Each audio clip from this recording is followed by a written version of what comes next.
শ্রাবণের চতুর্থ সোমবার বলে ফুল চুরি করে পুজো দেব, এটা ঠিক আমার ধর্মে সইবে না। ব্যাপারটা হচ্ছে এইরকম যে ওই ফুল চুরি করা বিষয়টা আমি পছন্দ করি না। ভক্তি ভরে ঠাকুরকে যদি একটা বেলপাতাও দিই, আশা রাখি আমার ভগবান সেটাই সন্তুষ্ট হয়ে নেবে। তো আমি দেখো ছাদ বাগানে যে কটা ফুল হয়েছিল সেটা তোমাদের সাথে শেয়ার করলাম, আর আজকে দুটো বড় বড় সাহেবজবা ফুটেছিল। তার সাথে দেখো গাছে আবার নতুন করে লঙ্কা হচ্ছে। আমার ছাদে ফুল যৎ সামান্য, কিন্তু যেটুকু থাকে সেটুকু দিয়ে পুজো দিতেই খুব ভালো লাগে। চলো তোমাদের সাথে শেয়ার করবো আমার নিত্যদিনের পুজোয় আমি কতটুকু ফুল জোগাড় করতে পারি। ফুল চুরির কথা শুনে হয়তো ইউটিউবে যারা ভিউয়ার্স আছে অনেকেই হয়তো নাক বেঁকাবে, মুখ বেঁকাবে, কিন্তু কথাটা সত্যি। পাড়ার কাকিমা ঠাকুমা যারা গ্রাম সাইডে থাকে তারা জানে। অনেকেই আছে হাঁটতে এসে ফুল চুরি করে নিয়ে চলে যায়, না বলে নেয় আর কি। তো না বলে নেওয়া মানে সেটাকে চুরি করাই বলে। তো দেখো কী কী ফুল আমি আজকে কালেক্ট করতে পেরেছি। খুব অল্প সামান্য ফুল দিয়ে আমি পুজো দিই প্রতিদিনই, মা না থাকলে। কিন্তু আমার মনটা তাতেই ভরে যায়, মনে হয় হ্যাঁ আমি কটা ফুল দিয়ে পুজো দিল, আমার ভগবান ঠিক সেই ফুলটাকেই অ্যাকসেপ্ট করে নেবে। তো দেখো গোলাপি জবা ফুটেছিল, তার মধ্যে একটা নিয়ে এসেছি, আর বড় সাহেব জবা একটা নিয়েছি। একটা জবা ফুল তারা মায়ের ওখানে উপরে দেবো সেজন্য রেখেছি। আর বেশ কয়েকটা নয়নতারা, তার সাথে কিছু বেলপাতা, তুলসী পাতা, এগুলো তো রয়েছেই নিত্যদিনের পুজোতে যেটা লাগে আর কি। তো চলো তাহলে তোমাদের সাথে ভিডিওটা স্টার্ট করে দিলাম। তো এই যে ফুলের সাজিয়ে নিয়েছি, এবার আমি পুজোটা শুরু করে দিই।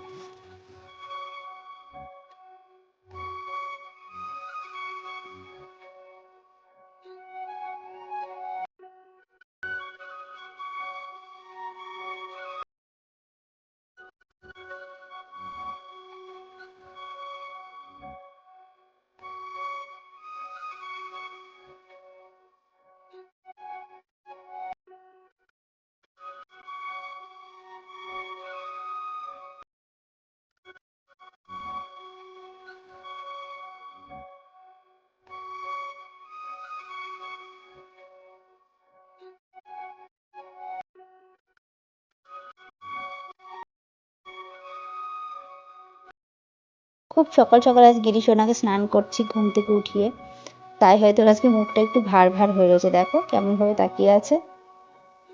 আমার কিন্তু ভীষণ ভালো লাগে জানো তো গিরি গোপর এই দুষ্টুমিগুলো।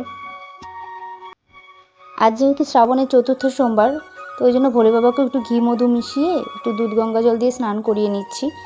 তো ওই যে খুব যৎসামান্য ফুল দিয়ে আমি পুজো দেবো। একটু নীলকণ্ঠ ফুল, একটু আকন্দ ফুল দিতে পারলে মনটা বেশ ভালো লাগতো, কিন্তু না থাকলে আর কি করা যাবে, যা ছিল তাই দিয়েই আমি আমার ভোলে বাবাকে পুজো দিয়েছি।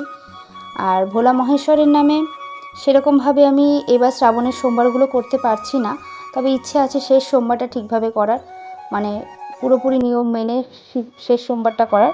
তো আপাতত শ্রাবণের সোমবারগুলো শুধু নিরামিষ খাচ্ছি, কিন্তু হ্যাঁ এভাবেই আমি শ্রাবণের সোমবারগুলো পালন করছি এবং চতুর্থ সোমবারটা এভাবেই পালন করলাম। তো তারপরে বাটা দিয়ে আমি এভাবে ধূপ আরতি করে নিচ্ছি। তো ভিডিওটা আজকে খুব ছোট ভিডিও আমি তোমাদের সাথে শেয়ার করলাম, শুধু পুজোর ব্লগটুকু। তোমাদের কেমন লাগলো অবশ্যই কমেন্টে জানিও। ভিডিও ভালো লাগলে লাইক শেয়ার সাবস্ক্রাইব করো, আর চ্যানেলের নতুন বন্ধু থাকলে অবশ্যই চ্যানেলটিকে সাবস্ক্রাইব করে রেখো। চলো টাটা।